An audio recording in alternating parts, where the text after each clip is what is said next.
The date is November 10, 1996. The survivor is Bertha Lautman, middle name Berkovics. The interviewer is Ziona, Austrian. The city is Cleveland, Ohio. We are in the United States of America, and language is English. My name is Ziona, Austrian. I'm conducting an interview with Bertha Lautman. Today is November 10, 1996, and we are in University Heights, a suburb of Cleveland, Ohio, United States. What is your name, and please spell it? My name is Bertha Lautman, L-A-U-T as in Tom, M-A-N, my last name. And what is your maiden name? My maiden name is Berkovics, B as in boy, E-R-K-O-V-I-T-Z. And when were you born? August 27, 1925. Okay. And where were you born? Czechoslovakia. Dolhoňa is the little town. Okay. And how old are you, Bertha? 70. Oh, okay, 70. Okay. All right. Describe your family, please. Your mother, your father, and your siblings. Well, I come from a middle-class, nice, very Orthodox family. My father worked in a lumber yard, worked very hard, supported 7 children. I'm the youngest of the girls. Mother, as I remember, a housewife with 7 children. Of course, what else would she be? And I think it was a very, if I think back now, I think it was a very warm, close-knit family. Religion played a very important role always, being that they were both very Orthodox, and we were all brought up in an Orthodox way. My brothers, I had 3 brothers, and it was 4 girls. My brothers, the 2 older ones were in yeshivot, and my little one was in a cheder, and for the girls we had a teacher, it's called a melamed, in the house to teach the girls, not the way they teach nowadays the girls with chumash and all this. Davening was very important, to say the prayers and to know by heart the prayers, for which I was very thankful later on. Little did I know that I'm going to need this to know by heart a lot, because I used my praying all through my years in concentration camp. So it was a beautiful family, a beautiful life, and I remember it well. I have fond memories of it. Were you close to your mother and father? Very close. I was daddy's little girl. That's what bothers me. I was close to my mother too. Being the youngest, I was spoiled. My sister tells me today that I was a spoiled brat. And again, daddy's little girl was very important for me. So I was very close to my father, maybe a little bit closer to my mother. But I loved it. Did you live in a house or apartment? No. We had a house. In fact, I went back to the house after I was liberated. It wasn't as big as my house now, and my house compared to some houses is not big now neither. But we had enough room for everybody, for the 7 children. Of course, I don't remember too many times all the 7 children at home, because of the boys being away in the yeshivot, and Lily, I think, was away, my older sister. So I don't remember all of them except for Pesach, for Seders. I remember twice all my siblings at home. So we had enough room. It was a beautiful home. It was clean, it was spotless. Mother must have been a very good housekeeper. And it was a lot of fun. It was a lot of fun. And we went to school there. What kind of school did you go to? Well, my first 5 years was Russian, believe it or not. But it's not the Russian that you hear now. My sister told me that we spoke Ukraine Russian, and Slovak was my second language in the 5 years. After the 5 years, I went to a higher school, to a better school, and to a bigger city. So that was called Mešťanka. There, I turned to Slovak, and I had to take Russian and German. So I was brought up with a lot of languages.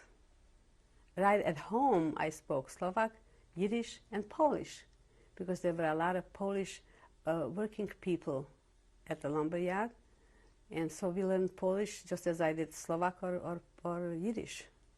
So I was brought up with a lot of languages. Who were your neighbors? My neighbors, most of what I remember, the Polish people that worked there, and Slovaks and the Russians, the Ukraine, what you would call them. And we had a maid that she was Ukrainian also. So it was fun then. It was nice then.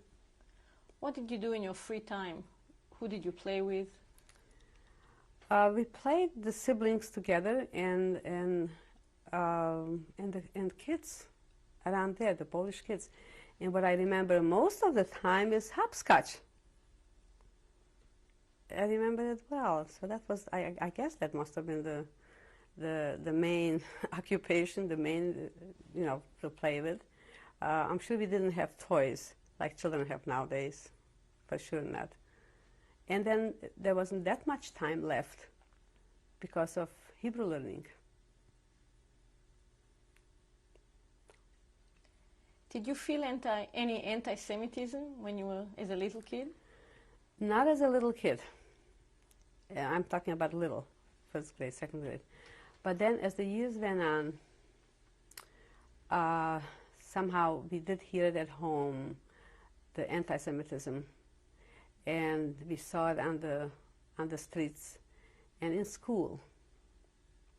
Now we're getting now to school where we had to make the Star of David bands, that I am in Vyšný Svidník already now, in the higher class.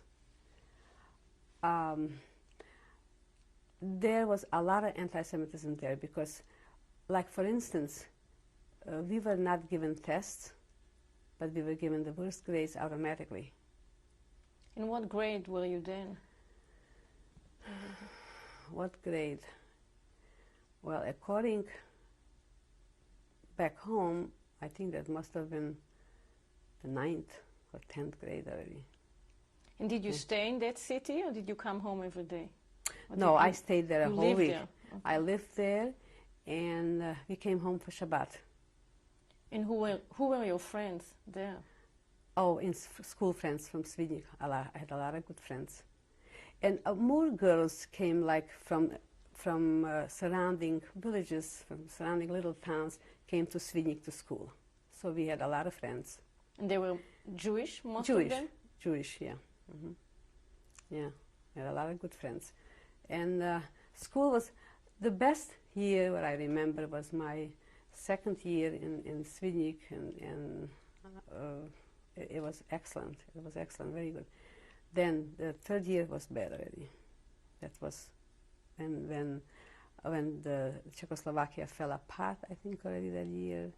And as I said before, we were given the worst grades, and then we were not allowed to go to school at all.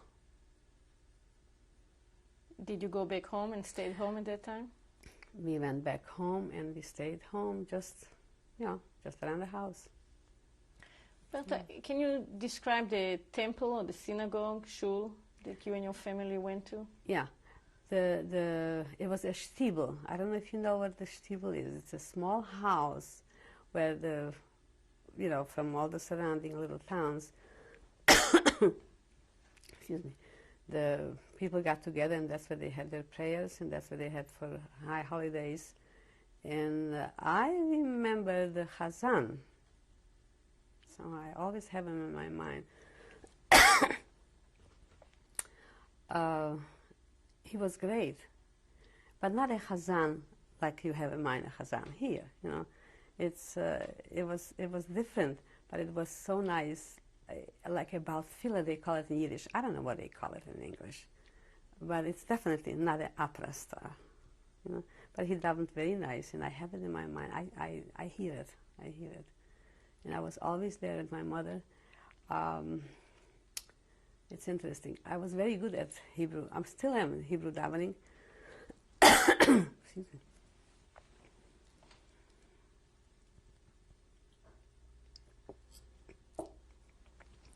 So I would do the davening, and mother would follow me. I was very good at it, and I remember it well. So it was good, you know. We all got together in that shtibel, and they all davened, separate the women and separate the men. It was fine for that time of the year. Do you remember Shabbat dinners that your mother was having? Yeah. Well, of course, it was cholent and kugel. Yeah, and nothing is better. I will never make anything as good as my mother, never. And I'm a pretty good cook, but never as good as my mother's. Yeah, we had cholent. You know what else is egg salad. I mean, this had to be. This had to be. It was called Eier mit Zwiebel in Jewish. And you don't sit down to the table without Eier mit Zwiebel, you know. And cholent, and you know, the cholent wasn't with meat like you have cholent here, because, you know, it wasn't gotten, we just couldn't get it. And kugel, mother made the best kugel. And there was always compote, mostly applesauce. Yeah. It was fun. And the challah that mother baked, that I made the dough for it. Friday morning I had to get up on a little stool and help mother make, because we had to bake our own bread, and our own challah, and our own kuchen, and rolls, everything. So I was a good girl. I would help me make the dough.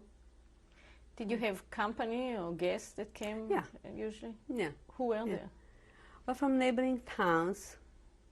Mother always invited this orchim. We always had. Yeah, oh yeah.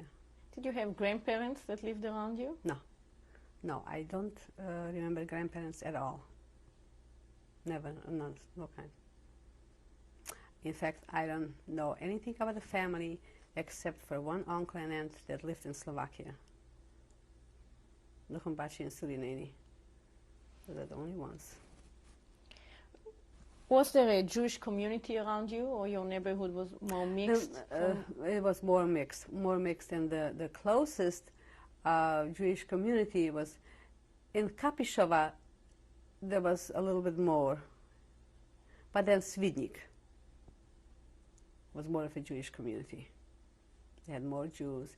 The Jews had all kind of stores, and it was a bigger city, like, you know. So it was.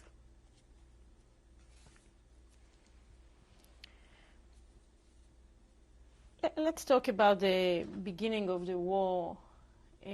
What were the first signs that you felt? You mentioned something that you had to do a Jewish star. We had to do this in school, the Star of David, the armbands, and that's when it really started out, because this is when Czechoslovakia fell apart. The Czechs went separate, and the Slovaks. So we were Slovak Republic, like we are now. And that's when the anti-Semitism really showed. And that must have been already 40, 41, very hard 2 years to go through. And they were talking about taking girls. They started out then already talking about the girls taken to work in Slovakia. But I mentioned that to you, Ziona, that my father being a Chassid, so God would help him. God will help, you know, it's not going to happen. But then, when 1942 came around, we got a message one day from Kapishova that the police is coming for my sisters. Bertha, before we go into 1942, Yeah. when you had to stay home and you couldn't go to school, what did the girls do? Did you just play, help at home? Just help at home, help in the house, and play. Was your father still working? Yeah, yeah. In fact, when I left, my father was still working. I don't know what happened exactly after that. And he didn't have that much time after that because he was taken. But we were just like sitting around, helping mother, and that's, I don't remember doing nothing else really. Well, when I think back, I don't recall anything else. Were you still playing with the non-Jewish kids? Yeah, yeah, well, children, you know. We were older then, but we still, they of course went to school, but after school we could still play. We could still play with them. I don't think so we played that much, but we did. And just helping mother. And where were your brothers at that time? My brothers were still in yeshivas. Yeshivas or working, maybe they were bakers already then, both of them, my oldest brother and my second oldest. I think they worked, they must have worked already then, you know, by 41, 42. I think so, yeah. And they lived at home? No, they did not. And in fact, when the police came, none of the girls were home, only I was home and Hershey, my little brother. Okay. So they were away. Tell us what happened when the police came to your house. Yeah. Well, when the police came, well, I had to start packing. They told my parents that they were going to take me to work right in Slovakia. And there was no other choice, but my mother started to pack. So, you know, I have to tell you one thing, that I was born, and I forgot the English name for it also. There's a baby, some babies are born that they have something on their heads, like a thin layer of skin, and they call it a habel in Jewish. I forgot the English name of it. So I remember my father telling me, and this is a good luck. So when you go under the chuppah, so you put this on your head, under your veil. So I remember my father telling me that you're going to write home, so I'm going to send it to you, this habel. So, yeah, my mother packed me up while they were waiting for me. And, yeah, I had to say goodbye to my father and to Hershey. And my mother came with me to the next town, to Kapishova. Now, you know, to say goodbye to my father, it's Daddy's little girl. And little did I know then that this would be the last time that I would see him. I remember we had a dairy table and a meat table. This is the kashrut, whatever. And there was a little chair in between. That's where I sat. I remember my father blessed me. And you know what? I walk around with my father's hands over my head. It's very comforting, very good for me. And I said goodbye to Hershey. My mother came with me, and off we go. And that's when I left my home for the last time. We came to Kapishova, and we stayed there overnight. Of course, nobody slept much. And they were congregating in this house, the Shalom and Einhorn. They congregated in that house, and they were talking that, oh no, they're gonna just take the girls work in Slovakia, and nobody ever heard of Auschwitz. So we stayed overnight there, and from there the next day we were taken by buses to the city of Stropkov, where all the girls were congregated. Was your mother with you? My mother came with me all the way to Stropkov. While I was on the bus, my brother, Volvi, the one that I saw in Birkenau, He came from Prešov. My two sisters, Magda and Fanny, were in Prešov. That's another city in Slovakia. And I was on the bus already. And he came to me and he said goodbye to me and he told me that the girls are okay. And I said goodbye to my mother there. And you know what? As soon as I didn't see my mother, I became so independent. I grew up instantly. Instantly, and I became a big girl. And the buses took off. No, I really don't know. I didn't try to figure out what was the age then. I don't know. And we took off and we went to Poprad. Now, I don't know if you heard about Poprad, but Poprad was the city where we were all congregated. I mean, all the girls got together, you know, from all the towns, cities, and Poprad was the city where they put us on the cattle trains. I remember that we left right away. Now, I have somebody here, she was with me in Lighting Commando, and she says, no, we stayed a week in Poprad. So, I don't know, but what I remember is that we were put on these cattle trains as soon as we arrived to Poprad. And off we go. Now, I was like in a clique, because there were older girls from our neighborhood, so mother asked them they should take care of me, so I was always with these girls in this clique. And off we go to Auschwitz. Now, of course, we didn't know that we go to Auschwitz, but we traveled for 2 days and 3 nights. Now, we had the food because Mommy packed. Sanitary, don't ask about it, and I really don't want to talk about it because it was horrible. The trains would stop at times at certain stations, and through these little windows we would ask, you know, it wasn't only me that spoke Polish, it was more girls, you know, so nobody knew where we're going, nobody knew what it is. Closer to Auschwitz, when the train stopped, we asked him, so he says, Auschwitz. Now, at the time, I didn't know that Auschwitz is in Polish, Auschwitz.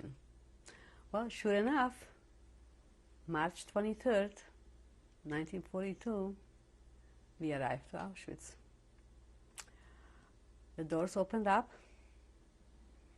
and the only people that we saw is SS, with those big, huge German Shepherd dogs. And the next thing that you heard is, los, mach schnell, hurry up, make it fast. And it really didn't make no difference whether we took our luggage or not, but of course everybody tried to take because we didn't know what's waiting for us. Everybody got out of the trains and we had to march up to the camp. Now, I've been back 6 times. Somehow or other, I don't remember the distance from the train to the camp. I was trying, each time I go, I try to find a train station, and somehow I can't find it, and it's not familiar to me at all. So I don't remember the walk from the train station to the camp. But we come up to the camp with Arbeit macht frei, that infamous sign, and they took us to the left. Now, this is not there anymore now. What I'm saying, that they took us to the left, where we got undressed. Now, to get undressed for little girls, you know, whatever age, but I was a little girl because this is the way I was the youngest. In the European way, the youngest is always little. I mean, I was little in size and little in, you know, I was just a little girl. And being that most of us came from Orthodox families, so in its men only, to get undressed in front of men, it was very hard, very hard. I remember it. Boy, do I remember it well. So we got undressed, and piece by piece, and that's March. Europe is very cold, and then they put us into 3 tubs of water. 3 tubs of water. I don't know why. After that, shaved our hair, I had my number tattooed. My number is 1048, 1048. All through my camp years, I was identified only by my number, not by my name. And then the first 50, you can see my number is 48, so the first 50 were internally checked. I don't know what for. So of course I was one of the lucky ones. I was internally checked. Now for a little girl to go through this wasn't so easy. And so we got our camp clothes and we were put to the first barrack in Auschwitz. If you ever go, so the first barrack to the left, that's where I spent my first few months in Auschwitz. What kind of clothes did they give you? Not a winter jacket, wooden shoes. It was my top was smallish kind of wool, and pants. Was it pants or a skirt? I think pants, and the striped clothes. It was not warm at all, not warm at all, and a towel, a small towel. So that's what we put on our heads. You know, you come out from 3 washtubs, bathtubs, and the hair is shaved, so it's cold. And as I say, Europe is very cold in March. So and we stayed in this barrack till we moved to Birkenau. But in this barrack, for the first 4 weeks, we did not march out for work. The only thing that we did is Zählappell.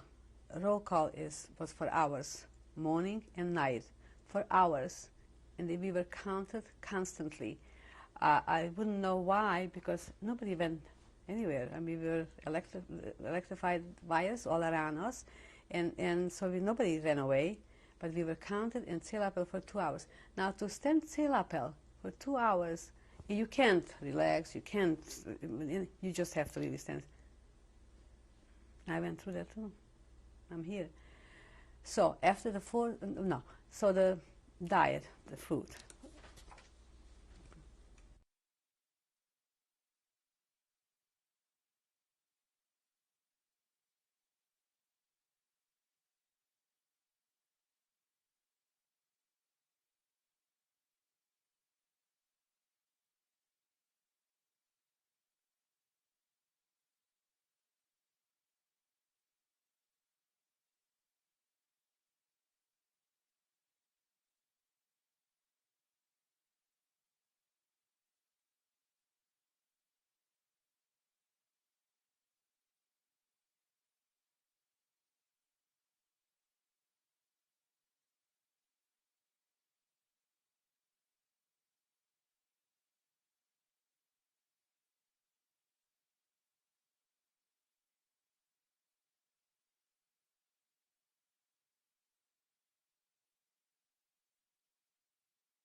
Bertha Lautman, November 10, 1996. Bertha, we were talking about your stay in Auschwitz. Can you describe the food? Yes. Our food was black coffee, a little bit of black coffee, and a small piece of black bread in the morning and evening. For lunch, we got soup that was made out of horse meat. It was horrible.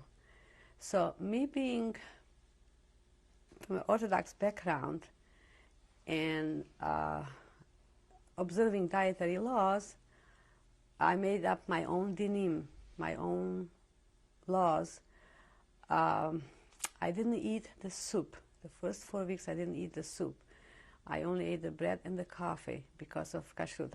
Now, that takes a lot when you're hungry, that's all you get. But that's the upbringing, that's how much the home meant. And that's how much I carried on about the home as much as I was able to. And we arrived 4 weeks before Passover. So for Passover, of course, I'm not allowed to eat the bread. So I turned around, I ate the soup, and I didn't eat the bread. This is the way my mind worked, and this is the way I did it. And it's just, I thought I'm observing the best I was able at under the circumstances. that was all through the camp. This is what we got. In Birkenau, once in a while, we would get Pellkartoffel, potatoes boiled in skin. But that was only once in a while on a Sunday, you know. The food, and also if you wanted to leave a piece of bread for later, for instance, not to eat up everything in the morning, you had to really watch it, because kids took it. Everybody was hungry. You mean other prisoners? Other prisoners, yes. Because, was very little, very little. The Auschwitz barracks were much better than Birkenau, because it was like bunk beds in Auschwitz.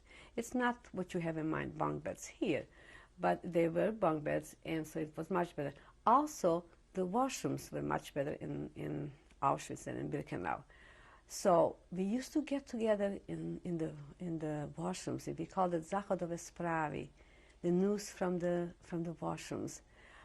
So what did we talk about? We talked about food, because we were hungry. We talked about parents a lot. Listen, I tell you, I was ready to give my life to see my parents one more time. And also, we were talking about maybe being liberated.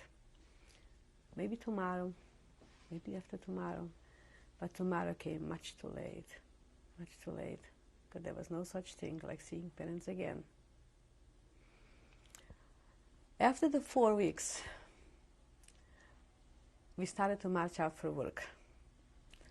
So what was my work in Auschwitz? Digging ditches, day in and day out. Every time, all the time. I have no idea what they used them for, but this is what I did in Auschwitz. Now, the selections didn't start out yet, because from the beginning, when they were bringing the Slovak girls, and it was Slovak girls only, up to 1,000 they had Polish, non-Jewish women, and we started out from 1,000. So they brought about 18,000 girls to Auschwitz, and there were no selections while the transport came in, and there were no selections while going out for work and coming in. Later on, it started out. I remember that I moved from Auschwitz to Birkenau in August, so it must have been around May, June, July that they started selections already. Another thing that I did, as far as my religion is concerned, I got myself a siddur. Have no idea how I got it. I don't remember. But that siddur kind of kept me alive. I prayed an awful lot there whenever I had for free time, and whenever no SS were around. So I prayed a lot. I always said my Shema before I went to sleep. I said Moriani in the morning. I benched. I was a frum little girl, very frum. Bertha, who were the other girls or women around you in the barrack? Girls that I came with from home. All Bekannte, all girls that I knew from home and I knew from school. Did you all support each other? Oh yeah. Well, it was great talking to each other. I mean, in the washrooms, because the bunk beds is, it's not so easy to talk. But that's why we got together there and we talked and we kind of like supported each other. Yeah, it was very good then. One of the girls committed suicide about 2 months later. That came with me that I knew her. She just said, I can't go on anymore. And to commit suicide in Auschwitz was very easy, because you just touch the wires and you're dead. So that was easy death. When they started out to have selections, so by then, I heard that they were looking for girls for Leichenkommando. Leichenkommando is Hevre Kadisha.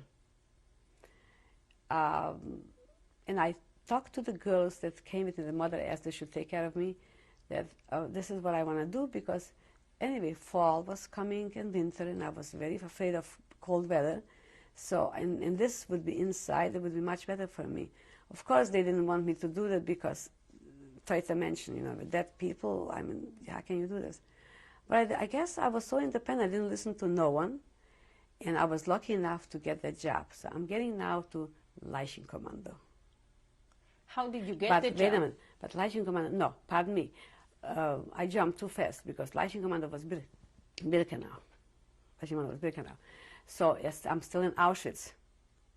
Well, it continued the same, but in Auschwitz, one day a friend of mine came home from work and she said, you know, I saw your brother there where we worked.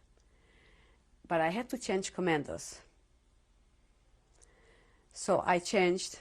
Are you talking about the ditches you were digging? Digging ditches all the time, day in and day out. And one of your girlfriends saw your brother?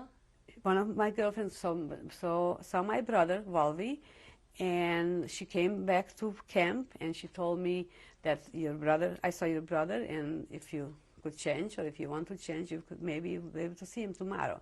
And I did change, and I did get to see Volvi, and he saw me, and I mean, we didn't talk because, I mean, we were not allowed to talk, but we did see each other. And I came back, and the SS officer, she recognized me that I didn't belong to this commando. So that was the only time I really was beaten very badly in Auschwitz. I was very obedient because I was afraid of that. But I guess it was worth it to see my brother. And my brother did die in Auschwitz. So in August of 1942, again, getting back to religion, it kept the morale up. It played a very important role in my life. That it kept me alive. So from Auschwitz, we moved to Birkenau. Birkenau is about 3 kilometers from Auschwitz, and it had to be sometimes around August, what I remember. Did your whole group move with you? Everybody. The whole barrack? Everybody moved. Yeah, so we come to Birkenau. Now, Birkenau, the barracks and the washrooms, all together, everything is very different, very different. The barracks were only koyas, we call them. It's also like bunk beds, but it's brick and boards for the mattress. Very dirty. The barracks, my barrack is still very dirty now, even now when I go in. My barrack was 27. It's still there. The washrooms were outside. Now, diarrhea was very much in style in Birkenau. Everybody had it. So if you had to go during the night, and in the Torwache, the SS soldiers are all in the booths, and to shoot a prisoner was nothing, was no big deal. So if you were afraid to go to the washrooms during the night, you used the bowl that you had for the soup. Now you won't see this in films. You don't see this in papers and magazines and books. Nowhere. At least this is what I did. This is what we did. Because of being afraid to be shot. So that's when I come to Leichenkommando. I heard about this Leichenkommando and I figured I'm not going to listen to nobody. I don't remember how I got the job, but I got it.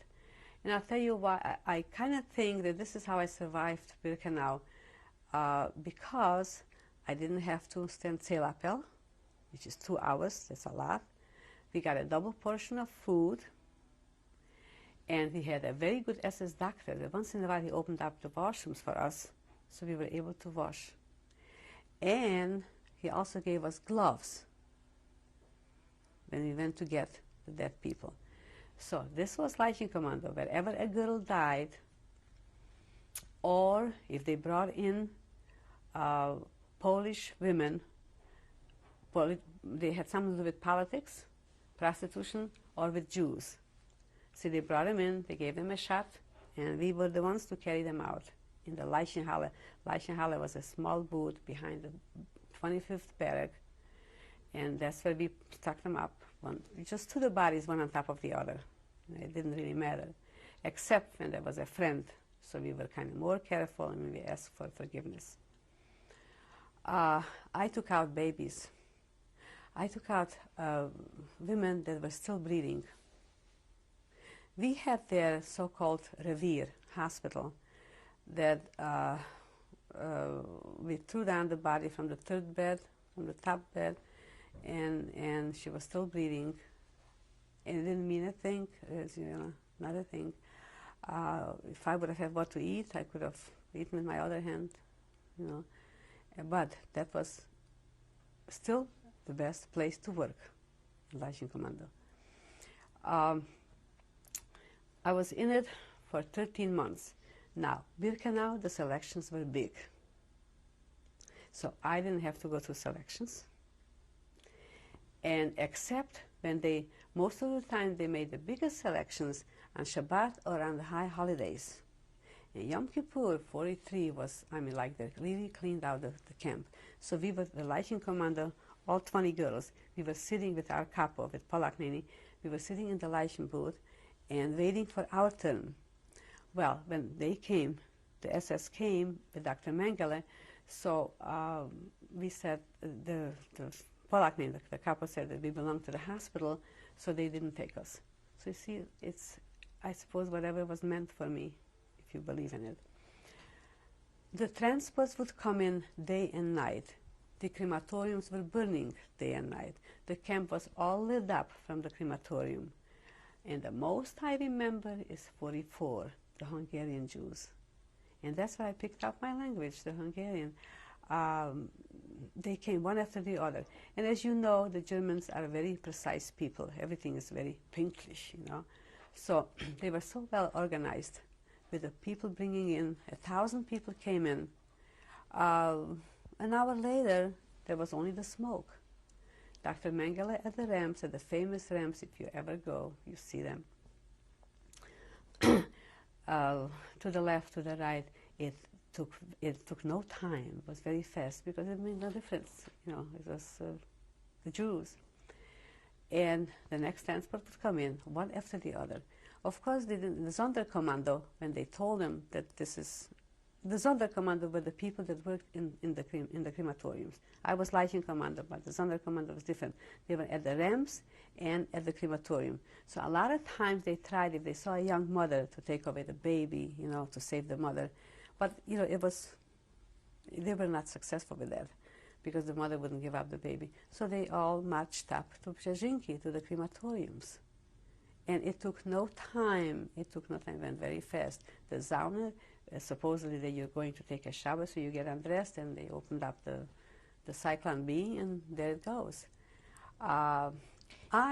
You knew what was happening. Yeah, we knew it already, but then they didn't want to believe.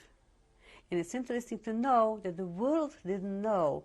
In 1944, that's 2 years after I came there. And the world didn't want, or maybe the world didn't want to believe that there is such thing like crematoriums, gas chambers, because they didn't want to believe it. There's another one that told them that this is what's happening. Očitne Kenya, they said, that they bake bread there. But I knew it already by then, so that's another thing that I prayed for. If I am taken to the crematorium, is they should give me enough gas that I should choke instantly. Did you live in the barrack while you were working? I lived in the same barrack, same 27, and we were the privileged kids, so to say, really, because it was a good place. I also had in Birkenau a Seder. I cannot miss this. We had a Hebrew teacher, Mrs. Orlean. She survived, and I saw her about 2 years ago. I met her she lives in Israel, and she was a Hebrew teacher then already, so she was much older than, for instance, I was. And we organized a Seder. I'll tell you, it was, you played with your life to do something like this. But we did it. Girls brought in raisins from Roodkäppchen, Canada, they called that commando. That commando was very good to work in it, because during the day you could eat, because newcomers brought. You sorted out all the things, all the belongings that the newcomers brought. Germans made use out of everything. So we sorted everything out. I mean, I was there only a short time, but the girls did sorted out, and it just so happened that they were successful to bring in a few raisins for us, so we made wine. And Pellkartoffel, we stole Pellkartoffel from the kitchen.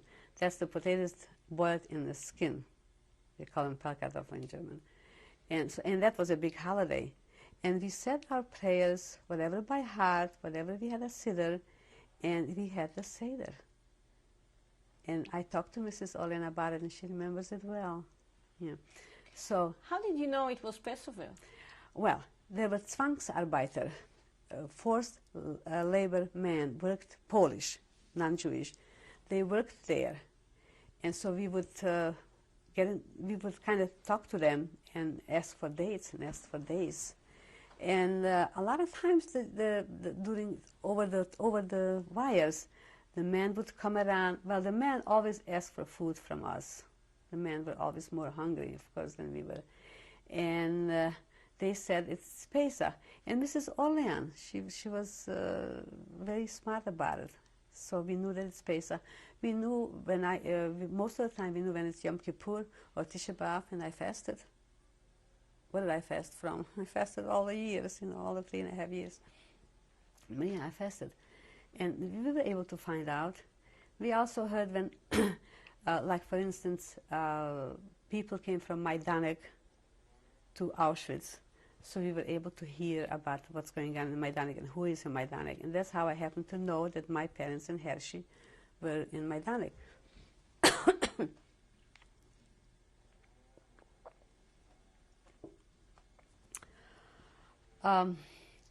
So the Seder was something very special. There was a Slovak lady doctor, Erna, and I was kind of her pet. Now, I was 13 months in Leichy Commando. That's a long time to carry dead people day in and day out. The truck would come at 2 o'clock in the morning, and we would be woken up, and we would have to go out and again throw all the corpses, all the bodies on the truck. That was another thing that we had to do. So again, I said before, if it was a friend of ours, so we were more careful, and we asked for forgiveness, and they were taken to the crematorium. The 25th barrack, at the selections, they threw everybody in there if the trucks were not able to take, like on that Yom Kippur, the crematoriums weren't working fast enough for them, for all the people that they selected, so they threw everybody on the 25th barrack, or the very sick ones. If, let's say, they didn't have the truck today to go to the crematoriums, the very sick ones stayed on the 25th barrack. If anybody died, so we had to go in and pick the body up. And one of the girls came out with us. I hope she survived. She just held down to the stretcher and she came out with us. So that was, fast thinking. And of course nobody said anything. So I hope she survived. When this Slovak lady doctor said that 13 months she thinks is enough for me with Leichy Commando, so she put me as a messenger girl. Messenger girl, taking messages from one camp to the other, to the Aufseher and to the SS, or to the capos, to the girls that worked in the offices. Because there was, they had that too. So, no, pardon me. First, she put me in Canada. Canada is the commando where we sorted the things from the newcomers. What is it called? Canada. Canada? Yeah, milk and honey. Yeah, the Roodkäppchen. We all wore red babushkas, so it's Roodkäppchen. And Canada. Yeah, that's what they call it. And so I said, it was good because we were able to eat during the day, and except I had to go to selections. And the very first day, I twisted my ankle. So I was brought back to the camp on a stretcher. Well, I was positive that I'm going straight to the crematorium because I'm a stretcher, Well, no, I'm here. So I guess it was meant for me. The second time, I put on a blouse to bring to the camp for a friend of mine. Well, they caught me with that. So my punishment was they shaved my head. And that was the 7th time that I had my hair shaved. That's the only time that I really wanted to commit suicide. But I had a very good friend, Suri, and she talked me out of it. So here I am. I didn't commit suicide.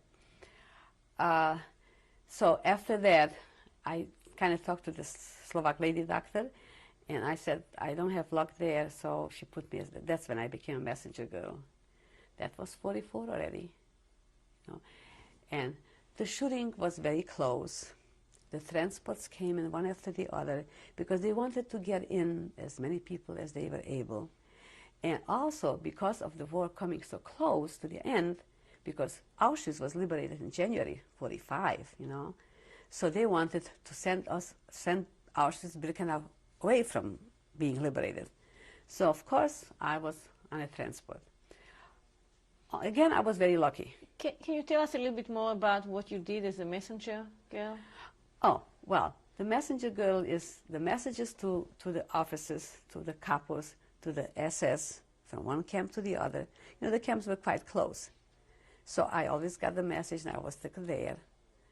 And I came back to the Tor, to the entrance, to the entrance. So I was standing there for my next message.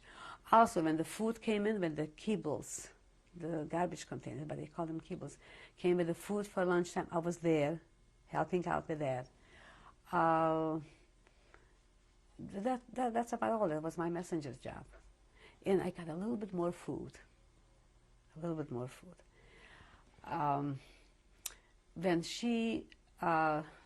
When they started out, I went through one selection that the Slovak lady doctor got me out of it because of this SS doctor.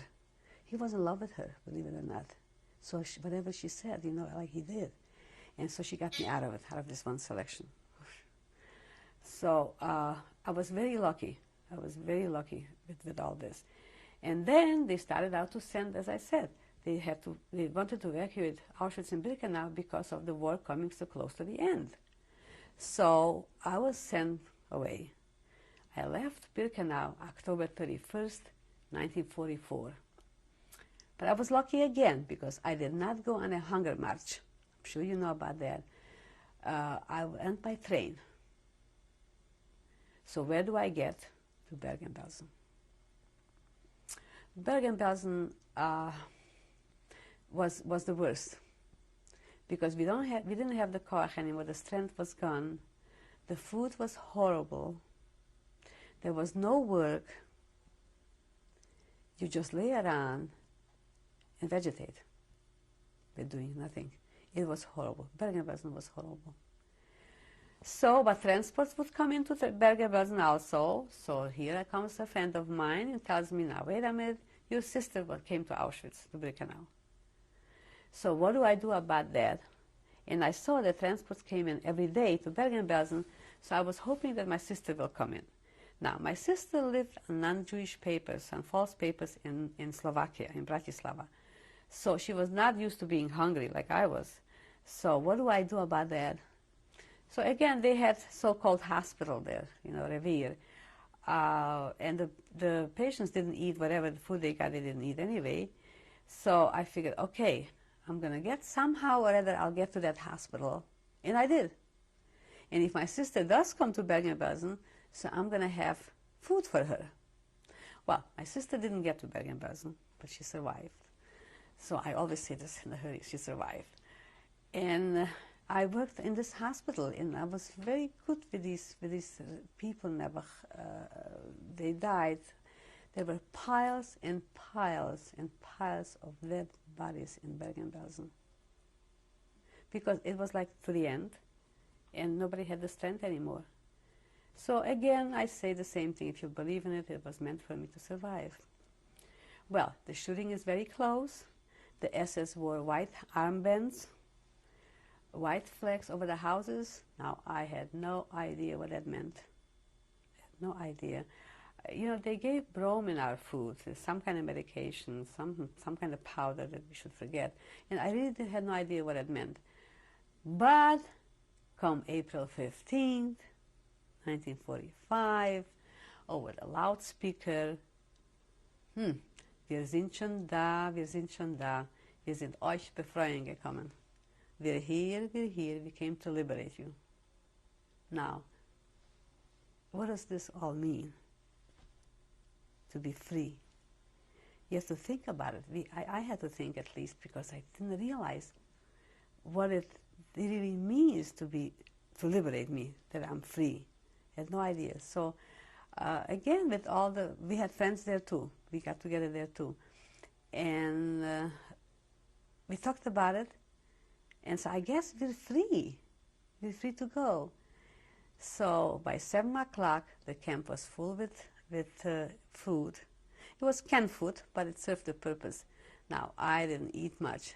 A lot of girls started to eat, and the stomachs were not used to, so they died, of course. I have a problem with history. I say it's the Americans. That's all I know is Američania, the Americans. History says it's the English. Well, so that's my problem. But I still give a lot of credit, most of the credit, to the Americans, because they were so great to us, with so much compassion, with so much understanding. They were so beautiful. They took us to the German houses. Oh, anyway, we had food. Okay.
In 1996, interview with Bertha Lautman.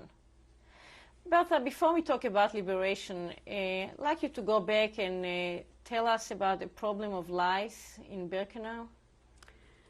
It was a big problem because there was no hygiene at all. Girls had a lot of problems.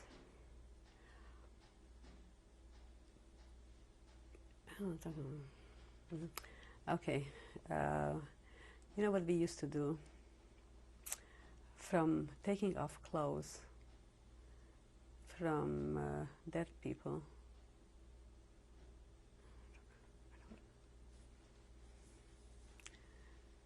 And that's what we use as, no. Anyway, this is what we used, okay? And the lice came in Birkenau.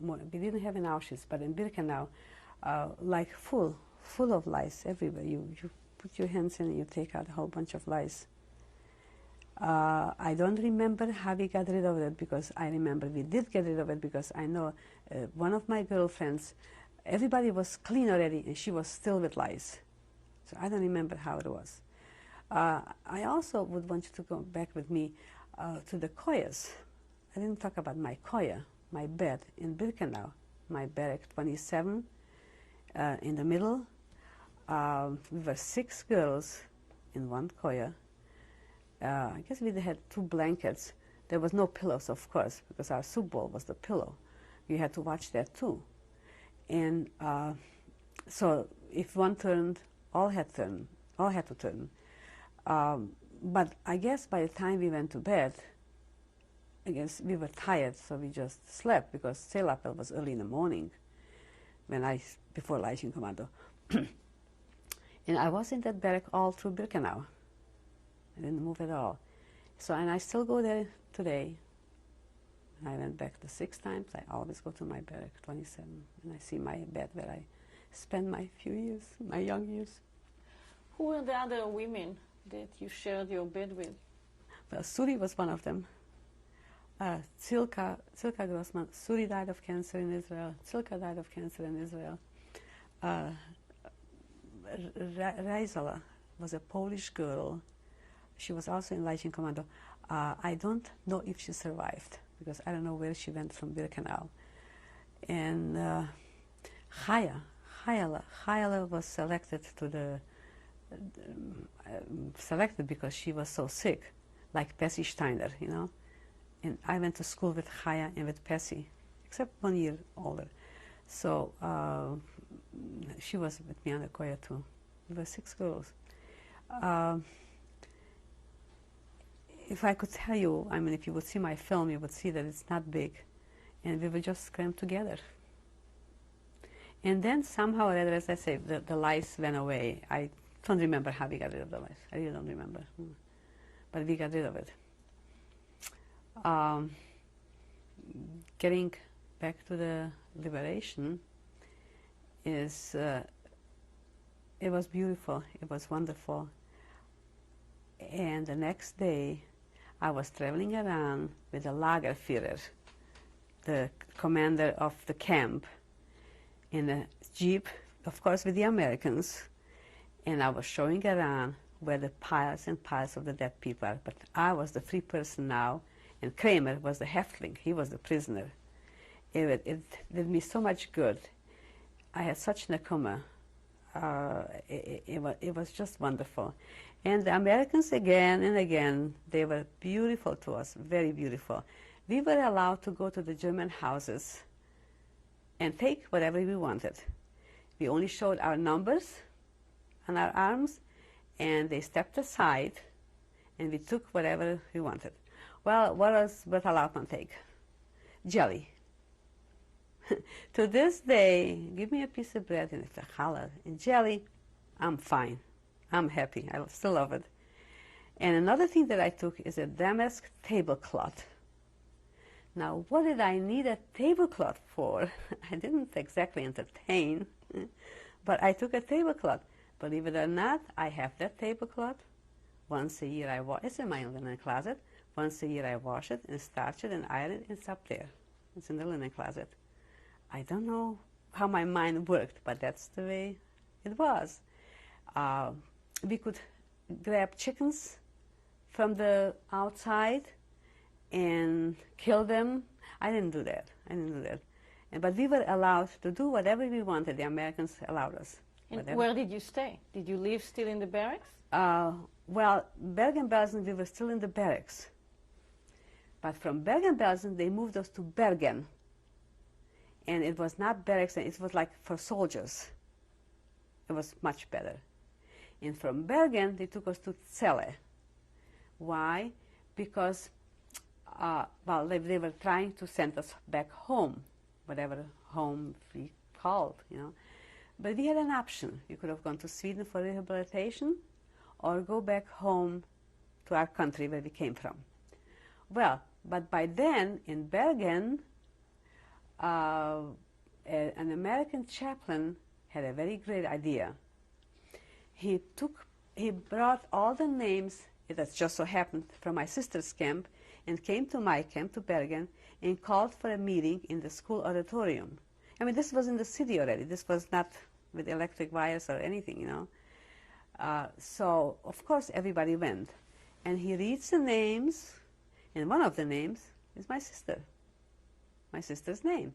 So after the meeting was over, I went up to him, and I told him, this is my sister. So, wouldn't you know that he took me to my sister's camp, which was Kaunitz, and that's how I met my sister.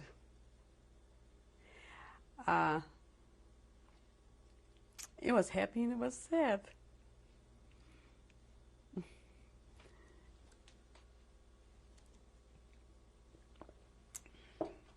She asked me and I asked her, do you know about, our family? So of course she didn't know and I didn't know. I only knew that Magda and Lily and Volvi, because I knew that if they didn't come into the camp, that means they went straight to the crematorium. And Volvi didn't survive. I just figured men died much faster than women did. So from Kaunis, from my sister's camp, we come to my camp. And when we had the option, whether Sweden or go home, so my sister and I made up our mind that we're going to go back to Czechoslovakia because, you know, from 7 children, maybe somebody will survive, so we're going to go look for a family. So they, from Bergen to Celle, and on Celle they put us on trucks. Who are they? You give The Americans. I give all the credit to Americans. I give all the credit to them. They were beautiful, you know, they were just great. So they put us on the trucks, and we go to Prague. Now, you come in Prague on Masaryk station. Prague is the capital city of Czechoslovakia. So Masaryk station, waiting for trains to take us to Slovakia, because we're Slovaks, we're from Slovakia. So we have no money, we have nothing. We only have a number, and this is the small identification card that I showed you. This is what we got before they put us on the trucks. That's all we had. So in Prague, on Masaryk station, we were waiting for trains, and here I am with my sister. Very few girls had siblings. I was very lucky, very lucky. So a young man walks around with a book under his arm already, and comes and meets my sister and says, oh, they knew each other. He lived on false papers, and so did my sister, and they knew about each other that they're Jewish, but they live on false papers. So they meet, and my sister says, oh, I have a sister. So she introduces me to this young man. Well, a few years later, this young man became my husband. And that's my husband, Mike. So that was Mike. Now, going back to Prague and Masaryk station, so we get finally a train that will take us to Bratislava, which is the capital city of Slovakia. So we go there. We come to Bratislava on the station, and I said, okay, I'm going to stay at the station. And my sister, she lived on non-Jewish papers in that city. So you're going to go and see if you find somebody. By the way, when we came to Bratislava, the JDC, the Joint Distribution Committee, they put us up in a hotel, not fancy hotel, you know, but it served the purpose, and it was co-ed too. They just put us all there. And so I told my sister she should go to the city and look, see if she'll find somebody that we know, and then come back to me and we'll see what's going on. Well, sure enough, my sister met Sam Wall. Sam Wall is in Detroit. His sister went on the 25th barrack, and she told me that if somebody will survive from her family, and if I survive, that I should tell them how she died. But I never told him. So Sam Wall, and Sam Wall was with my brother, somewhere in the partisans. My brother lived through the Holocaust in Russia, in Siberia, and all this, and then he got into the Czechoslovak army. Which brother is that? My oldest brother. That's the only brother that we have. And he came in the Czechoslovak army. He was a captain. He was a big shot. And he came to Slovakia, and he was a partisan. And Sam Wall told us that he probably survived. So when we got settled in Bratislava, in this hotel, and they had a kosher kitchen for us already. JDC, Joint Distribution Committee, did all this. So I got postcards, I don't know from where, because I sure didn't have money to buy, and I wrote postcards to the city that I was hoping that if my brother did survive, that he's going to go back home and see if he'll find family, and he's going to pass through that city. So I wrote and I addressed the postcards to Hershey Einhorn because I thought that maybe he survived, and Hershey is the one in the pictures, and that he would be in that city. Sure enough, my brother goes home and he stops in that city and he meets this Hershey, and Hershey tells him that you have 2 sisters in Bratislava. So we got a telegram from him. I have the telegram, and 2 days later, My brother came to Bratislava. And that's how the three of us met. Now, again, I say very few girls, a sister and a brother, that's unheard of. So I was very lucky. So then our brother became our everything, our father and our mother and our sister and brother. He was excellent to us. He still is. He took care of us like two little girls, and he's everything. So he took us to Banska Bystrica, where he was stationed for rehabilitation. And when he was discharged, we settled in the city of Košice.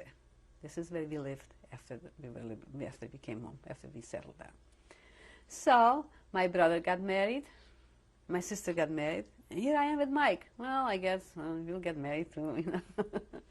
So we got married, and my brother leaves for Israel, my sister leaves for Israel, and Mike has 4 uncles in Cleveland. And he was really hoping to come to America. He got his papers. He got his papers right away. As soon as, through the Red Cross, he got in touch with Uncle Bill here, and so he got his papers very fast. Now, but he gets married, so they sent papers for me. And then we had a baby, so Alice gets the papers. But I really wanted to go to Israel because I missed my sister and my brother. So we made up whatever will come first. Well, America came first.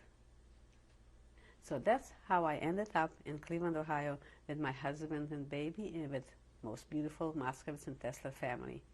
They were very beautiful to us. And Mike was the only nephew that survived the Holocaust. So he came here like, you know, like Mashiach came, you know. So they were very beautiful, very nice to us. And all through the years, I never felt that I'm a niece to marriage at all. To this day, well, we only have 2 aunts left now. But I was very close with them and very beautiful. The Young Israel was not far from where we lived. So we went to the Young Israel, and I meet Dr. Rabinsky there. I'm going to bring this up now because I would not be here doing all this if it wouldn't be for Dr. Rabinsky. She started out the literature of the Holocaust at Cleveland Heights High School. She's an Orthodox teacher, very good, very bright, very intelligent, and knows a lot more about the Holocaust than I do.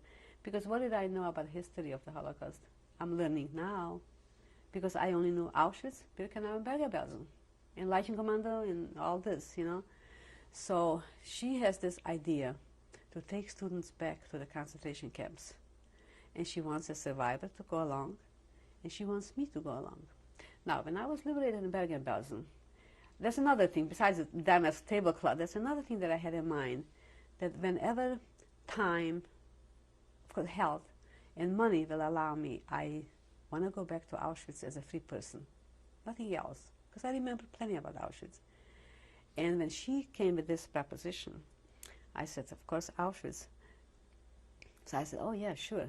But before all this, she wants me to talk. Now, I'm not a professional speaker. I'm very conscious of my English, my accent. I said, no, I can't do it because the kids will fall asleep on me. They won't be able to understand my English and all this. But to know Dr. Rabinsky is, you cannot say no to her. So one morning, I found myself in front of her class. And I've been speaking ever since. Whatever way I speak, but I do it. So December 17, 1975, our first journey of conscience. We take white, black, Jewish, whatever. And I have my Sarala, my Episcopalian 60-year-old Sarala, that was excellent to me. All the students, you'd be surprised, I was so worried about my English and my all this. They were so beautiful to me. They were so good to me. I can't find words to describe it, how good they were all to me. And when we got closer to Auschwitz, all eyes were turned on Bertha. What will Bertha do next? Poor kids, they all wanted to walk through with me in Auschwitz, you know?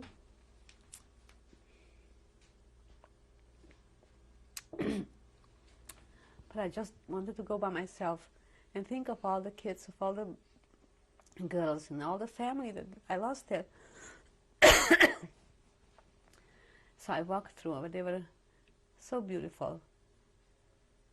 So we went from first we come to Prague, and then we go to Auschwitz-Birkenau, we go to Vienna, we went to Budapest,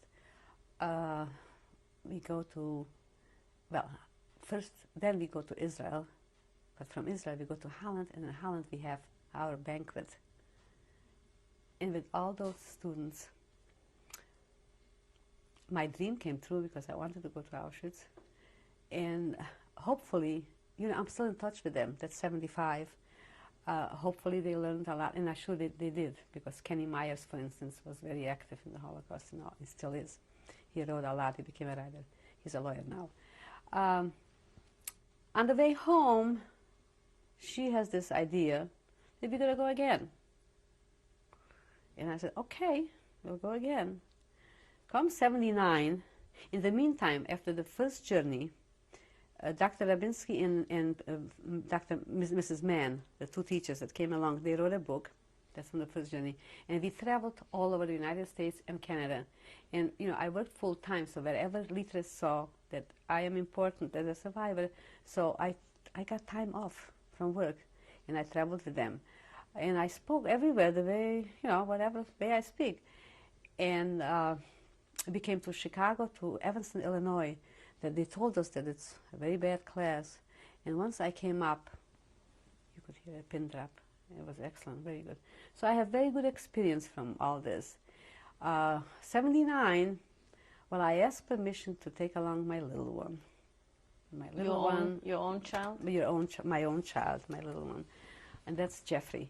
Jeffrey was very interested in it. Jeffrey's a bright young man, and so I figured, okay, as long as I get permission, because you have to take her class in order to be able to go. And Jeffrey did not take, but he's child of survivors. Anyway, I got permission, and I took Jeffrey along. It was excellent, but it makes it very hard. It makes it hard on the child, and also it makes it hard on me. Jeffrey was looking for his grandparents. Jeffrey looked at my choir. So it made it very hard, but it was all worth it. It was worth it. And we had Channel 25. Two men came along with a camera, and they followed mother and son from the beginning to the end. But we always end up in Israel, where my brother waits for me, with flowers, you know, the Israeli custom, and my sister-in-law, my nephew, and my niece, and Dr. Rabinsky had children there too, and they were all there. We had a beautiful welcome at the airport. It was wonderful, and Israel is like rebirth, you know, you breathe again, you know. Well, on the way back, she's got another idea. We're going to take children of survivors, like my children. Well, 1983 came around, so I took my daughter. Now, this journey I talk the least about. They were all the same. They were all looking for grandparents. They were all very sad.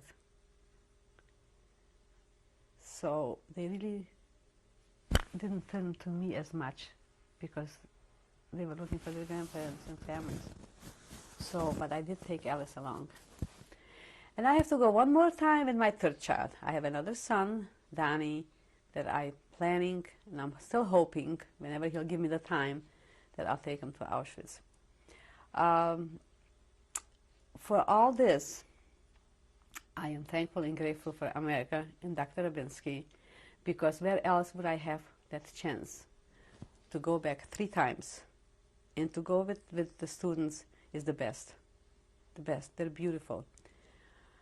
A year later, or maybe, she went again. Dr. Rabinsky went again, but she went with survivors, mostly Polish. So I didn't want to go because I've been to Poland 3 times already, and nobody was Slovak. I was the only one, so I did not go with her. But then I got a call from March of the Living, Bnei Akiva. We talked with leaders that we should go with Orthodox kids, but somehow it never materialized. So I got this call, and I figured, okay, that's a good chance for me to go with Orthodox kids. Well, 1944, no, 1994. 94. Yeah, 94. I go on March of the Living with Bnei Akiva with all Orthodox kids. Boy, they're from, they're religious, they're beautiful. I'll tell you, it was such pleasure. But when David told me, David Tesler was in charge and Daniel Ratner, you know. So when David told me that we're going to spend a whole week in Poland and a Shabbat in Poland, I said, now wait a minute, what are we going to do in Poland? My God, I ran away from Poland. I just see my Danek. I have to get back to my Danek. So no, he says we visit all the shuls, all the temples, and all the restaurants, whatever there was, whatever pertained with Jewish, the museums, everything. Well, it was a great week, and the Shabbat was beautiful. The Shabbat was beautiful. It was all sponsored by Israel, all kosher, and we were served like with waiters and waitresses, and I didn't have to schlep along kosher food because Litas and I always had to take along kosher food because we observe dietary laws, and so you can get in Poland. Now they have a restaurant there, but who wants to eat? So, so we always took along our own food. So, and now Israel provided everything, including security, a lot of security. So it was wonderful, wonderful. And the following, well, and we go to Israel, 1 week in Poland and 1 week in Israel. In Israel, I only go to Yad Vashem with the kids because they don't really need me there, and I have my brother there. So I spend time with my brother, and with Yad Vashem we get together with the kids. I got a call in 1945. I did the same thing, and I go to my Danek. I have to get back to my Danek because my parents in Hershey were killed there. To go with the kids, I know the difference now. To go by myself and to go with the kids, they were all in back of me. They were all saying Tehillim.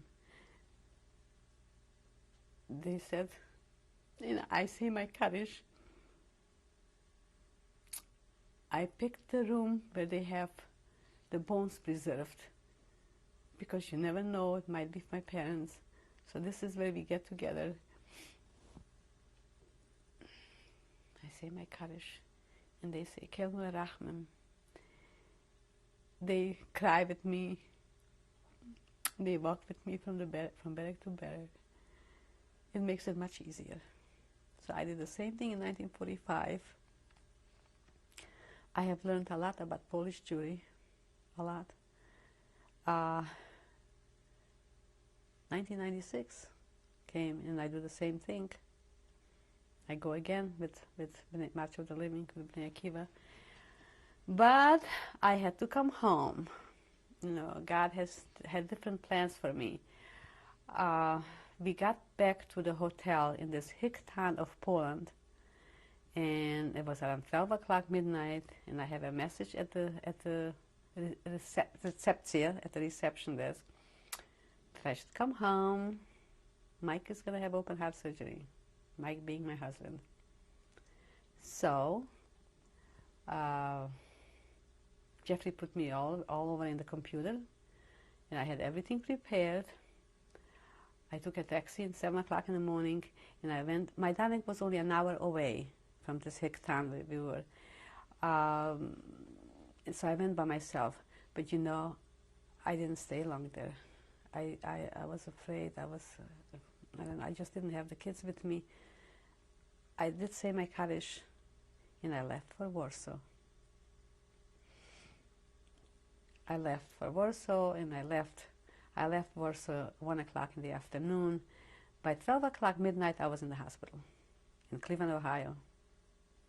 Traveled from Warsaw to New York, from New York here, and we were in the hospital. So that was my end of my story with the hospital and with Mike. But thank God it's not the end. It's still, thank God for all this. Bertha, do you have before we end, do you have any message you want to leave for future generations? I mean, obviously you are very active with the young people. Yeah, what would you say? What would I say? I am active, and I hope to go again in 97. I am invited already, and I hope to make it. So My message, it's crucial.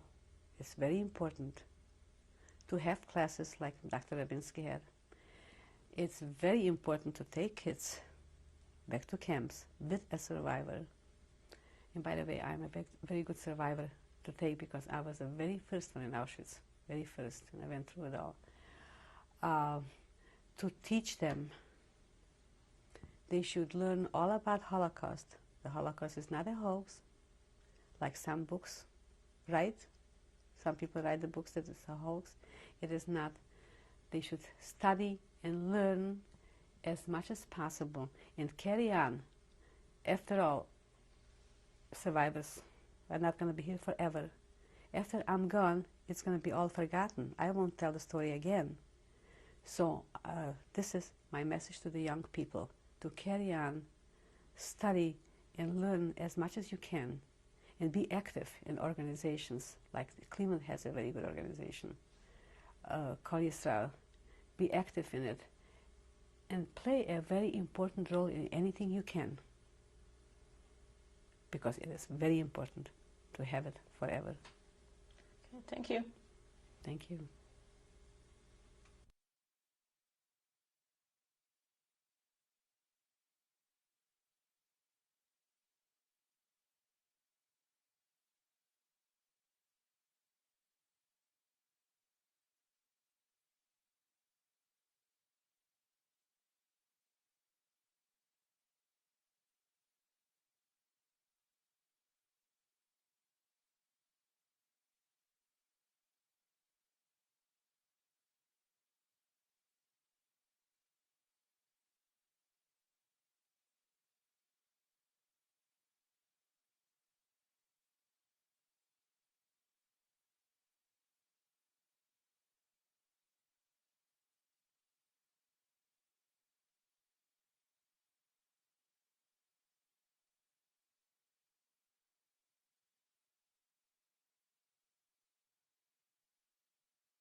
Bertha Lautman, November 10, 1996.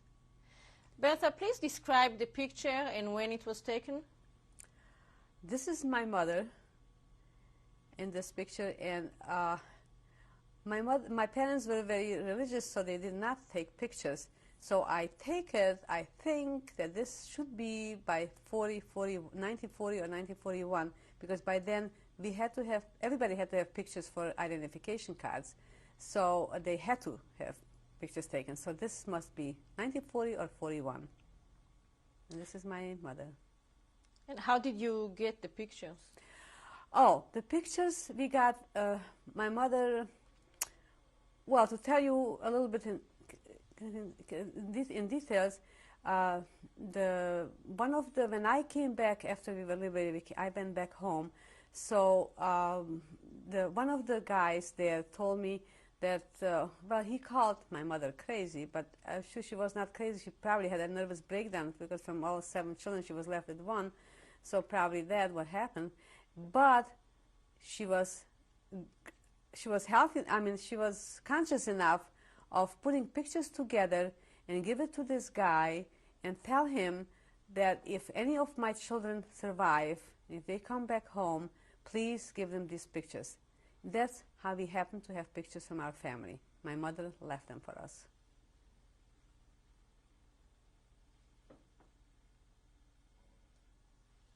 Bertha, who is in this picture?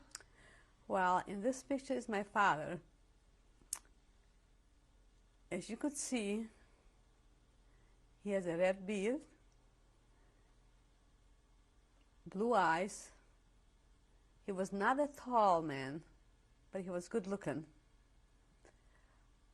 My older son once let his beard grow, and it was also red, and the hair is dark. But of course my father doesn't have much hair, but the head doesn't.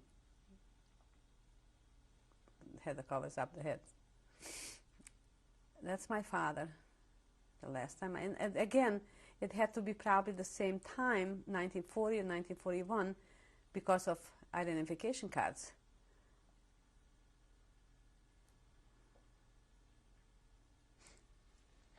Bertha, can you describe, please, who is here in this family picture? Yes. And I will point. Who is this gentleman? This is my brother, my second oldest brother, Volvi. He died in Birkenau. And who is next to him? Magda. Magda is my second oldest sister. She went straight to the crematorium. She never got to camp. And who is the woman next to her? This is my mommy. This is my mother. Yeah.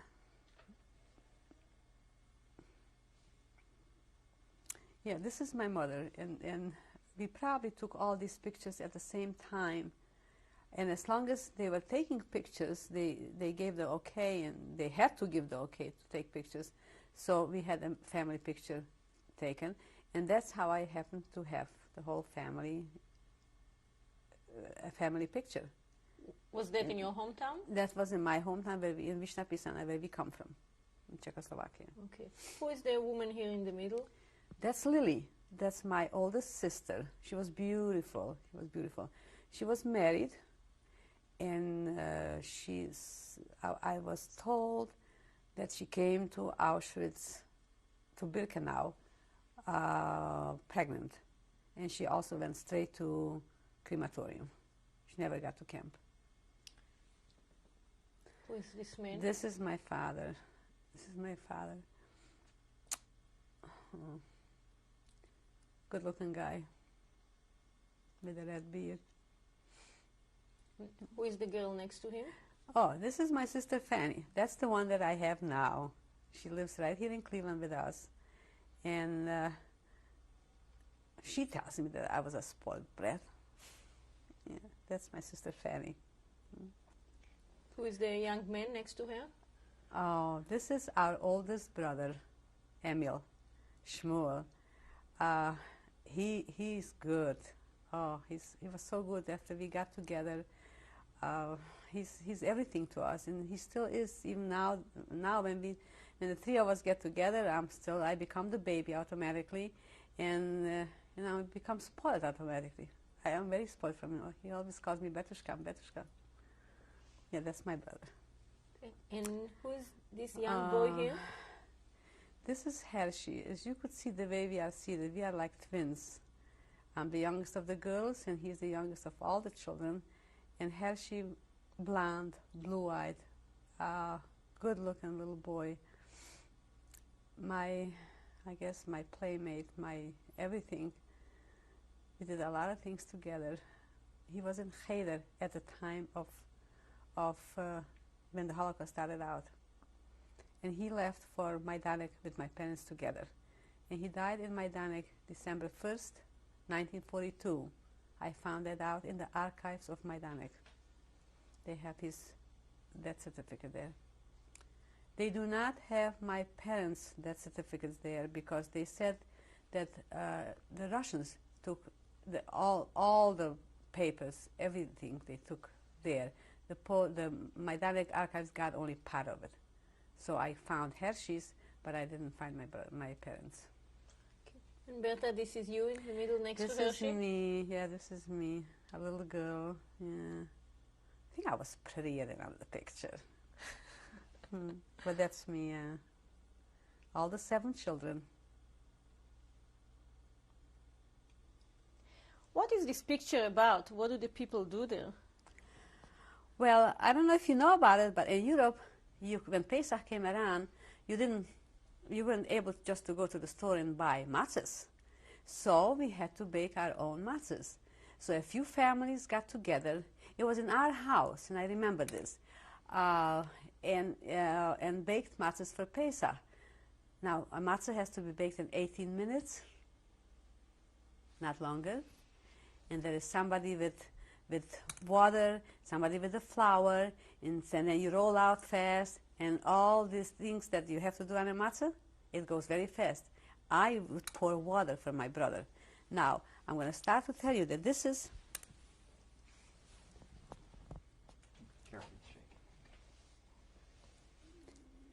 This is my brother, Volvi.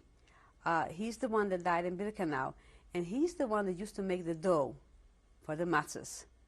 And I used to give him, pour the water for him. He always told me, Is it enough, more, or whatever? So that's Volvi.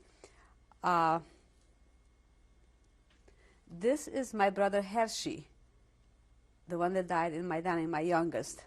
We all helped. We all see the rolling pins, and everybody had to help. Everybody had something to do. It should go fast. This is my sister Magda. You see the aprons that we have on? And Magda went straight to the crematorium. That's my second oldest. This is my sister, my older sister Lily. She was very beautiful. So she probably was rolling out the matzahs in order to, and it was made for all the families. So we needed a lot of matzahs. This is my mother. You see with the babushka there? That's my mother.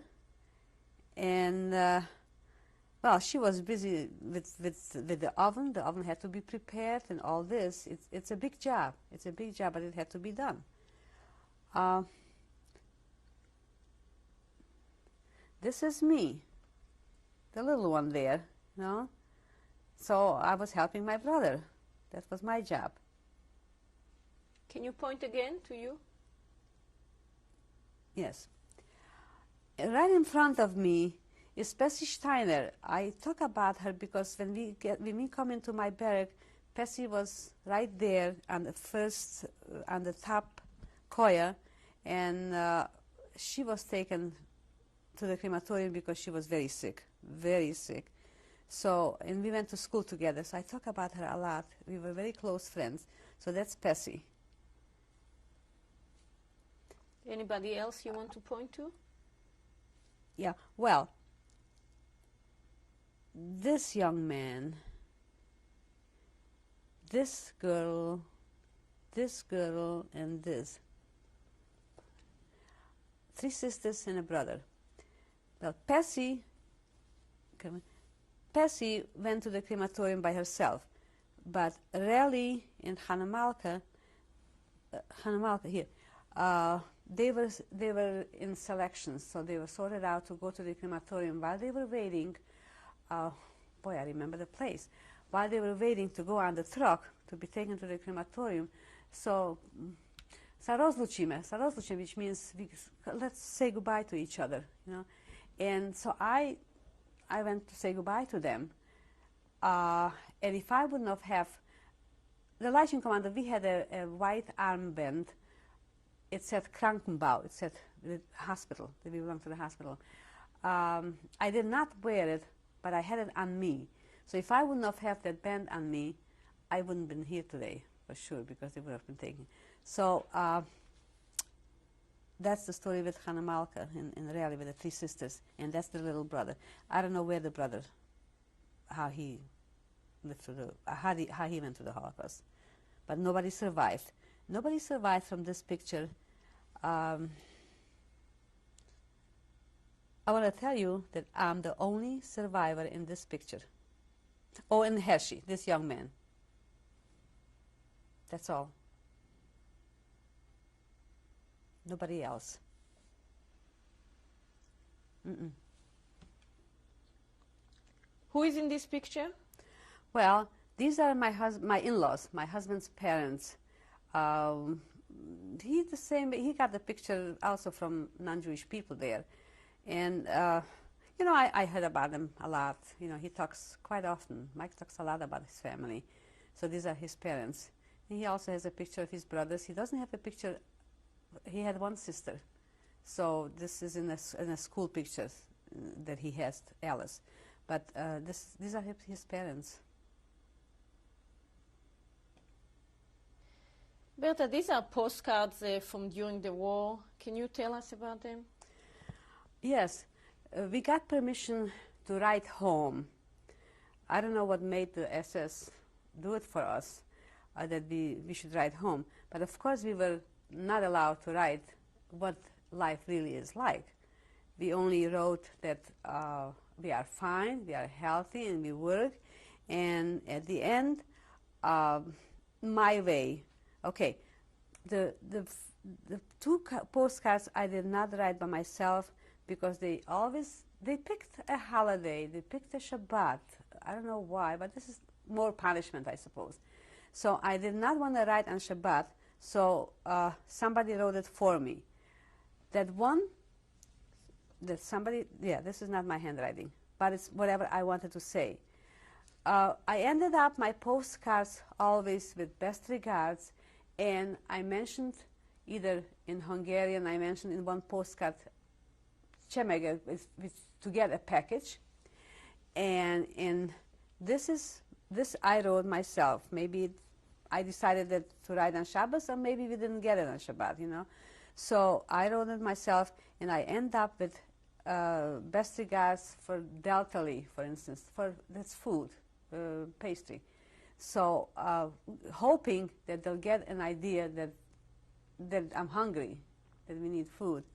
And as a matter of fact, I did get once a package from Salomon Einhorn, the one that I wrote the postcard, through the Red Cross, sardines. Now that was really something in Birkenau. So, and I got these postcards again from the guys that when I went home after the Holocaust, I got the postcards from them. And they should be really preserved. So I have them. Once in a while I look at them. It brings back bad memories. Yeah, that's Salomon Einhorn. Mm-hmm.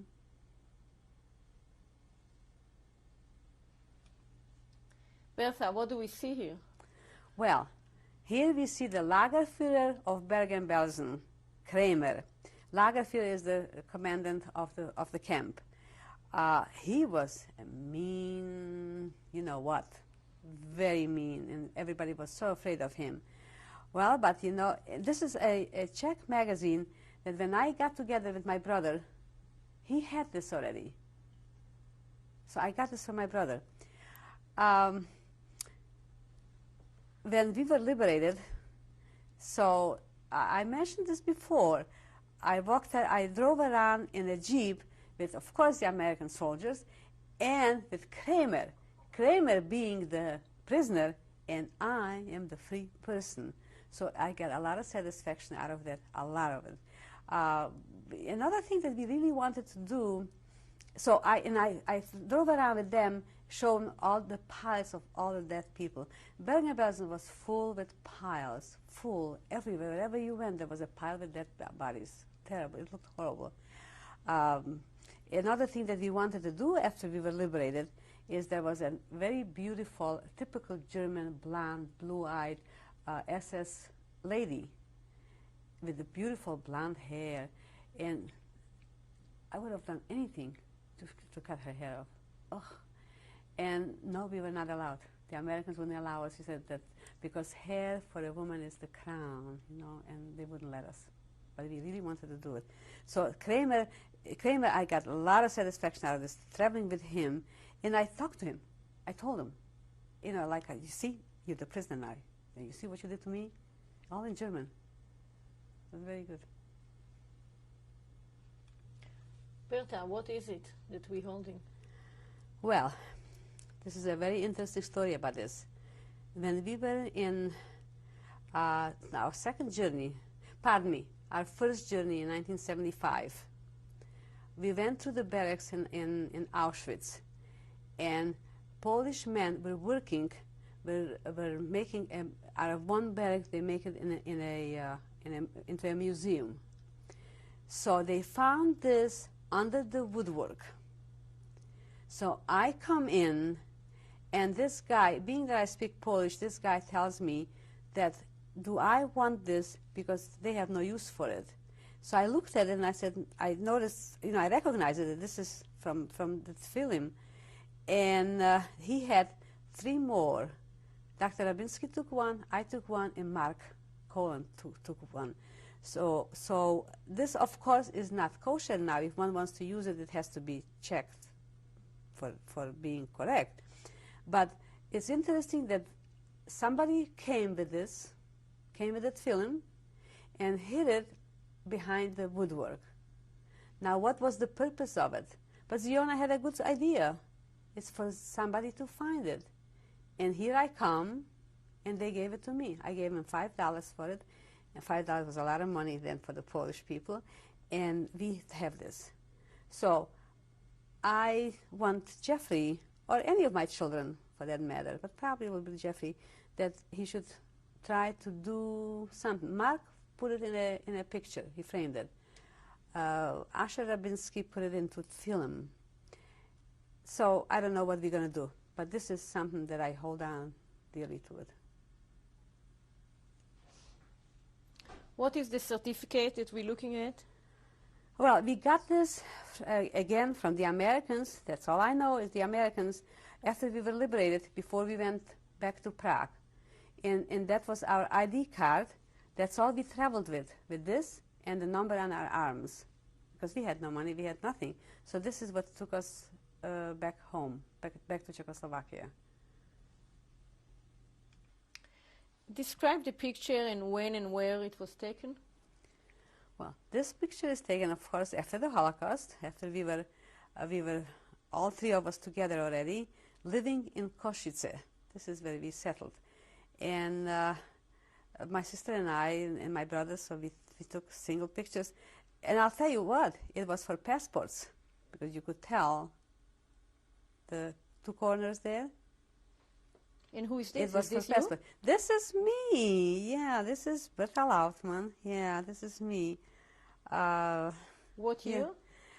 It probably was 1946, because by 1947 we left, so we had to have, we also had to have identification cards while living in Košice because of communism.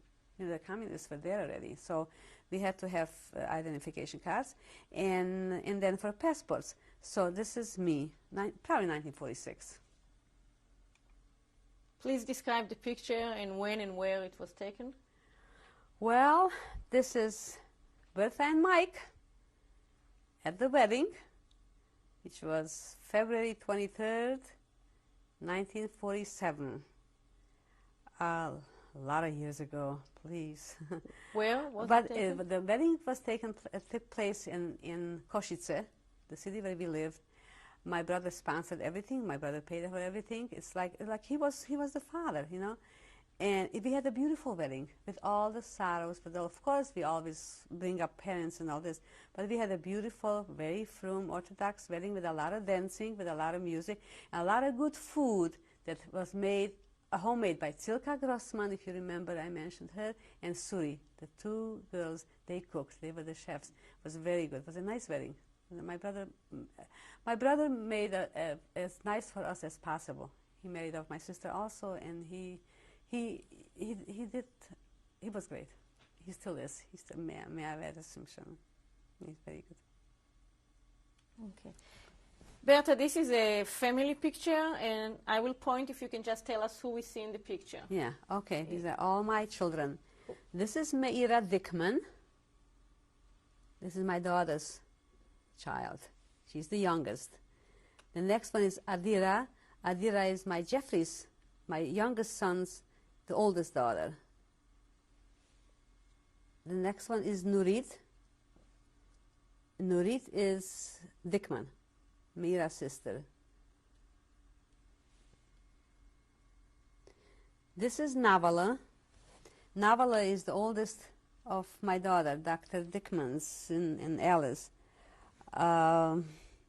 Yeah, this is Navala. Navala is now at Stern College. Who is this gentleman here? This gentleman is Jeffrey, my younger son. And Jeffrey Lautman. And who is the one next to him? Next to him is Donnie, my older son. These are my two sons. Who is the boy next to the them? The boy is Eitan. That's Dr. Dickman's and Alice's oldest child, firstborn. That's Eitani. Eitan. Okay. And who is the little girl next this to him? This is Talia.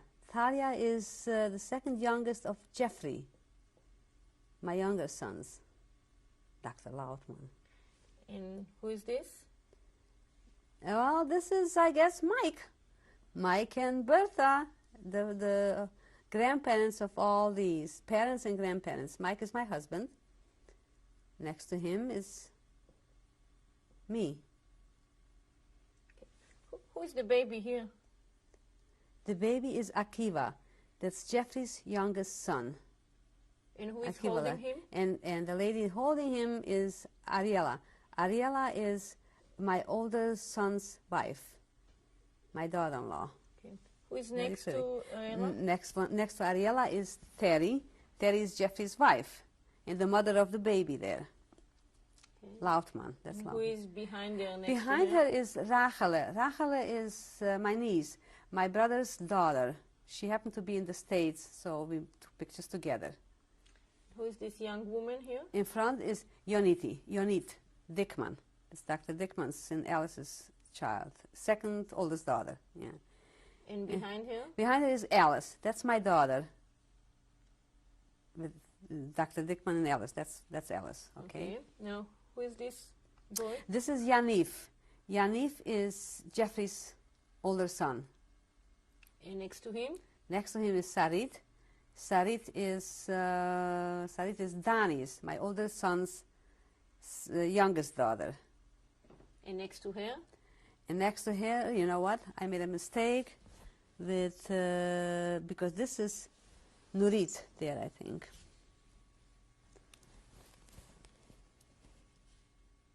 Oh, this is Elisheva. Okay, can you? This is not Nurit, like I said the first time. This is Elisheva. Dani's, my older son's second daughter. And this is Nurit up here. That's Alice's daughter. And where is Yoni? I'm supposed to have Dani's son somewhere too.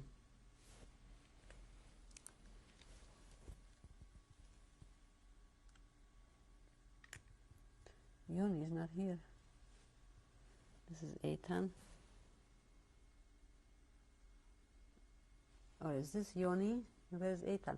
Oh, pardon me. I made mistakes. Okay, this is Yoni.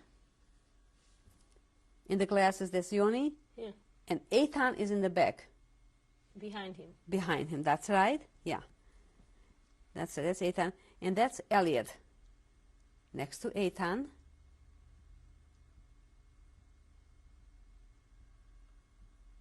And Yaakov.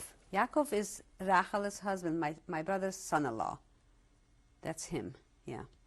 So I guess I have all the children. Who is this young lady here? Ziva. Did we have her? No, she's the only one. All right. Ziva is Dani's, my oldest son's oldest child. Well, you are blessed with many grandchildren. Yeah, thank you. I am. Great. That's why I make mistakes, you know. No, this is Eitan. I should have known that Eitan was bigger.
It's November 10, 1996.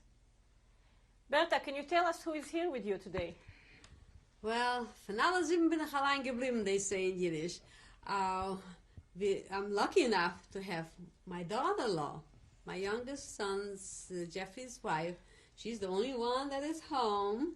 And she's here with her 4 children and 2 Dickman children. Alice is my daughter's children. So this is, right next to me is Yanif Lautman. Hi.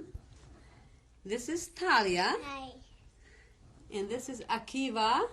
Hi. Oh, Akiva, that's all. And Adira. Hello. They're all Jeffrey Lautman's and Terry's children. Now the 2 girls is Nurit Dickman and Meira Dickman. These are my daughter's children. That's all I have right now. So I'm glad that I have at least somebody here. Yeah, I have Terry, my best daughter-in-law, one of my best daughter-in-laws. I have two daughter-in-laws. They're all good. And the children are beautiful, as you could tell, like all children, and they're cute, and they're adorable, and sometimes whatever, you know. But most of the time, they're very beautiful and very good, and they're very good students, and they're all observant. All my children are Orthodox, and I take a lot of pride in it. I also take a lot of credit for it. You deserve it. Yeah. So I'm very proud, and listen, it's a big schus that I was able to make through the Holocaust, and get married and have the children that I have. My own 3 children are wonderful, no complaints, and the in-laws, very good. I'm just very happy and very lucky to have all this. And as I say, it's a big schus. It's a big privilege.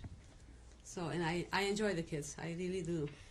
Yeah, they could come, and she could go with the shoes on the couch. They have their toys, the corner, and they could make a mess. And I love to have them. I used to have them a lot. Now it's a little bit less, but still, I enjoy them. Like any grandma would.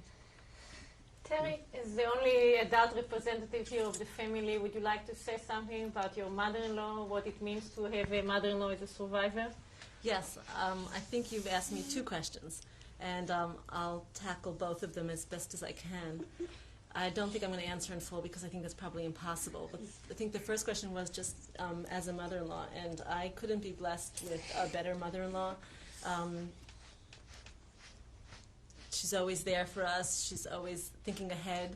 She's always helpful for me or for the kids. If you want, I get surprises Friday night before Shabbat. She'll have made me some food that I can add that just enhances what I can put out for Shabbat for my kids, my family who I'm entertaining. So it's a pleasure, and we get along wonderful, and we always joke about mother-daughter-in-law kind of jokes, and they're not between us. You know, we can laugh at other people. But then your second question was about the Holocaust, and what does it mean to me that my mother-in-law is a survivor of the Holocaust? And the first thing that I think of is that when I was first engaged and I came to meet her, and we were getting to know each other, and working in the kitchen or clearing the table, and she rolled up her sleeve, and I don't think you know this, but she rolled up her sleeves to do the dishes. And my first second I thought, she's got a stain on her arm, and then I realized it was her number. And I had never seen anybody with a number before in my life. And it really shook me to the core. And of course, I know about her experiences going back to the concentration camps with youth groups and with my husband, who's been tremendously affected by that in terms of his strength of who he is and his connection to Judaism.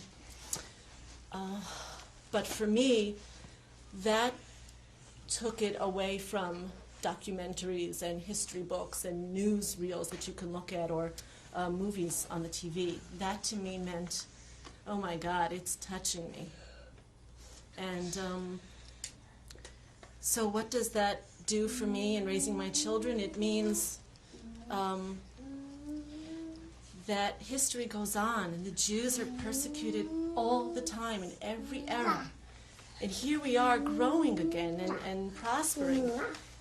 And we have got to continue that by giving each of our children the strength that if it comes again in their lifetime, to know who they are and where they came from, and to learn from these powerful examples like my mother-in-law and my father-in-law, that we may have questions, and we may have been through hell, I mean not me specifically, but we will survive because of the strength that our generations give us.